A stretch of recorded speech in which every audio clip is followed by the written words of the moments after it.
আমাৰ ৰিহানা যে আহি গ'ল এতিয়া গোটেই গাঁৱৰ চবৰ ঘৰৰ পৰা ফুৰি আহিলে ঈদ বুলি পেলাই ঈদৰ গিফ্ট দিছে আৰু চাওক এতিয়া কাকো চুবলৈ নিদিয়ে নিজে উলিয়াই মানে সামৰি আছে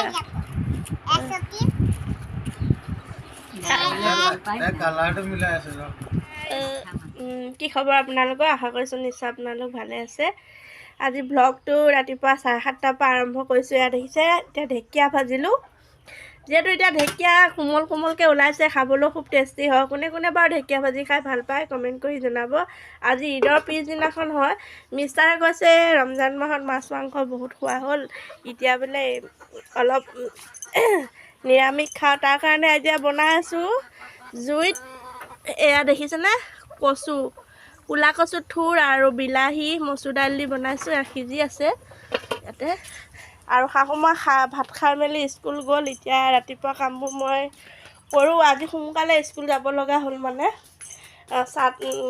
চোতাল ঘৰো সাৰা হ'ল কিন্তু মানে এতিয়া বেটীয়ে মাত্ৰ উঠিছে চাওক বিচনাৰ অৱস্থা কি হৈছে বিচনা সামৰি মেলি লওঁ তাৰপিছত আপোনালোকৰ ওচৰলৈ আকৌ কচু থুৰ দি বনোৱা মই তেল মাৰিলোঁ আৰু এইফালে বেটীকো এয়া খাব দিছোঁ ভাত খাই আছে আৰু লগতে বিচনাও সামৰি ল'লোঁ দেখিছে বিচনা সামৰি আকৌ এবাৰ ঘৰ সাৰি মেলি আজৰি হ'লোঁ আৰু এতিয়া পানী ফিল্টাৰ কৰিব লাগিব আজৰি কৰি লৈ এয়া মিষ্টাৰক দিছোঁ কচু থুৰ বিলাহী আৰু মচুৰ দাইল দি বনোৱা দাইলকণ আৰু এইফালে দিছোঁ তিয়ঁহ বেঙেনা পিটিকা বিলাহী পুৰি পিটিকা ঢেকীয়া আলু ভাজি আৰু এয়া ভাত মিষ্টাৰে খাই আছে এইফালে চাই দিয়ে তেওঁ মানে একদম থলুৱা খাদ্য লাগে খাবৰ কাৰণে সেইকাৰণে আৰু বনাই দিছোঁ এতিয়া ৰাতিপুৱা সাজ দেই এতিয়া মিষ্টাৰ মই আৰু ৰিহানাজ ভাত পানী খাই বেটীক আজি এডমিশ্যন দিবৰ কাৰণে যাম নতুন এখন স্কুললৈ আপোনালোকে আশীৰ্বাদ কৰিব ঘৰৰ পৰা ওলাই আহিলোঁ এতিয়া ভাত পানী খাই মেলি লৈ এডমিশ্যন দিবলৈ যিহেতুকে যাম এয়া বেটী এফালে চোৱা এয়া বেটীকো ওলাই মেলি লৈ ৰাস্তা কিনাৰত ৰৈ আছোঁ আৰু মিষ্টাৰ আহি আছে স্কুটি লৈ পেলাই আমি ৰাস্তা কিনাৰতে ৰৈ আছোঁ আৰু এয়া মিষ্টাৰ গ'লোঁ ব্ৰহ্মপুত্ৰ ইংলিছ একাডেমীক আমতল চাৰিআলিতে আছে এয়া ভিতৰলৈ বুলি সোমাই আহিছোঁ স্কুলত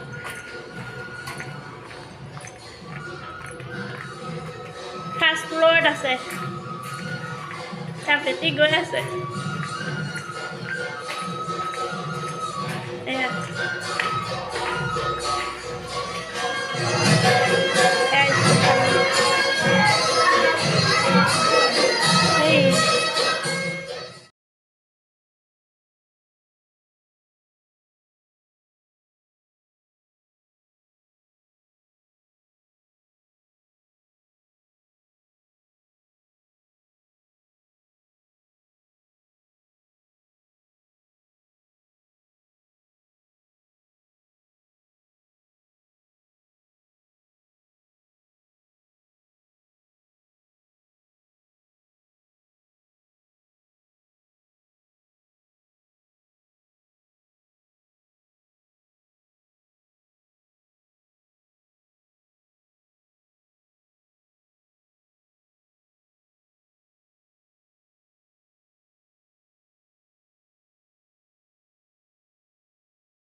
এডমিশ্যন দিব আহিছিলোঁ, আজি নহ'লে বিহুৰ পাছতে হ'ব।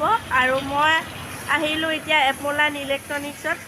চাওক দোকানখন আমাৰ আমতল চাৰিআলিতে আছে মানে, দেখিছে নহয়। আৰু মই আহিছোঁ ইয়াত দোকানখনৰ কাৰণে ইয়াত টেম্পাৰ গ্লাছ লগাবলৈ। নতুনকৈ যিহেতু মোবাইলটো লৈছোঁ, এই ভাবিলোঁ টেম্পাৰ গ্লাছ লগোৱা হোৱা নাই, ভাইটিৰ ওচৰতে লগাব আহিলোঁ। এইখন দোকান, ইয়াত সকলো বস্তু পোৱা যায়। ভালনে ভাইটি? অঁ ভাল। চাওক ইয়াতে মোবাইলৰ মানে মোবাইল ভালো কৰে ন, নিউ মোবাইল আনে। কৈ দিয়া কি কি কৰা? নতুন মোবাইল বিক্ৰীও হয়, মোবাইলৰ এচেছৰিজ বিক্ৰী হয়, আৰু এইফালে গিফ্ট কৰোঁ আছে।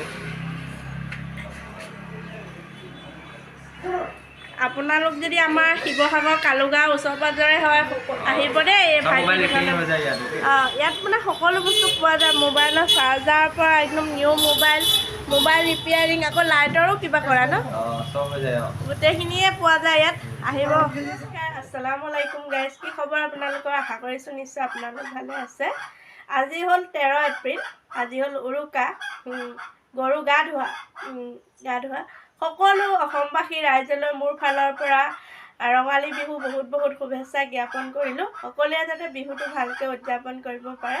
আৰু আজি ব্লগটো ইয়াৰ পৰা আৰম্ভ কৰিছোঁ। আজিৰ দিনটোত কি কি কৰোঁ নকৰোঁ আপোনালোকক ভিডিঅ'ত দেখাই থাকিম, শেষলৈকে চাই থাকিব। বলক তেন্তে পলম নকৰি ভিডিঅ'ৰ মাজলৈ যাওঁ।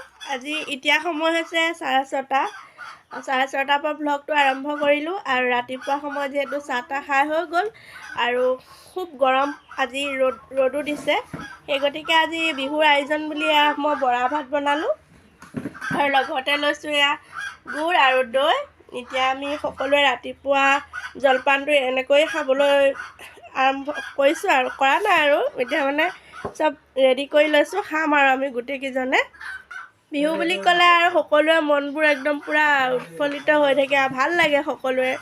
বিহু বুলি ক'লে, ৰঙালী বিহু বুলি ক'লে ৰংবোৰ পূৰা ফূৰ্তিত থকা লেখীয়া লাগে। সকলোকে হিয়া ভৰা মৰম যাচিলোঁ। সকলো এতিয়া বৰ্তমান মই খাই আছোঁ জলপান, আপোনালোকেও খাওক লগতে। চাওক মই কেনেকৈ খাওঁ। এতিয়া আমি খাব লৈছোঁ বৰা ভাত, দৈ আৰু গুড়। এতিয়া গোটেইকেইজনে মিলি খাম আৰু।